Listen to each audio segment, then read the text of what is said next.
निम्सला 8 वर्ष पूर्ण होत आहे. 15 ऑगस्ट 2018 आपलं ओपनिंग झालं होतं. प्रत्येकाला अजून तो दिवस तसं तसं आठवत असेल. म्हणता म्हणता 8 वर्ष झाले. त्या 8 वर्षामध्ये निम्सची बऱ्यापैकी वाढ झालेली, अजूनही पुढे खूप ग्रोथ होणार आहे. या 8 वर्षामध्ये ज्यांनी ज्यांनी आपल्याला साथ दिली, आपले सर्व स्टाफ, आपले इथे येणारे डॉक्टर्स, आपण स्वतः, आपल्या इथे सर्व कर्मचारी, जे सिस्टर पासून क्लिनिकल, पॅरा क्लिनिकल, आपल्या इथे काम करणारे मामा मावशी, त्यांचा आम्ही सर्व ऋणी आहोत. आज आपला 8 वर्षाचा प्रवास पूर्ण होऊन आपण 9व्या वर्षात पदार्पण करत आहोत. यामध्ये बरेच बदल झालेले.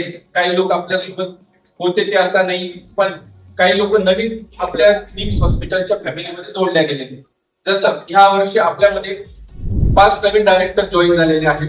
त्यामध्ये स्पेसिफिकली आता मागच्या वर्धापन दिन कोणाला आठवत असेल तर त्यावेळेस देवरे सरांनी भाषणामध्ये सांगितलं होतं की आपल्याला निम्सला अजून ग्रोथ करायची. तर त्यामध्ये आपल्याकडे आता संदीप इशी सर, नंतर नरेंद्र पाटील सर, चेतन पाटील सर, पराग देशमुख सर आणि गोवर्धने सर असे 5 नवीन डायरेक्टर जॉईन झालेले. तर आपण आता हा कार्यक्रम ऑफिशियली चालू झाला आहे असं अनाऊन्स करूया.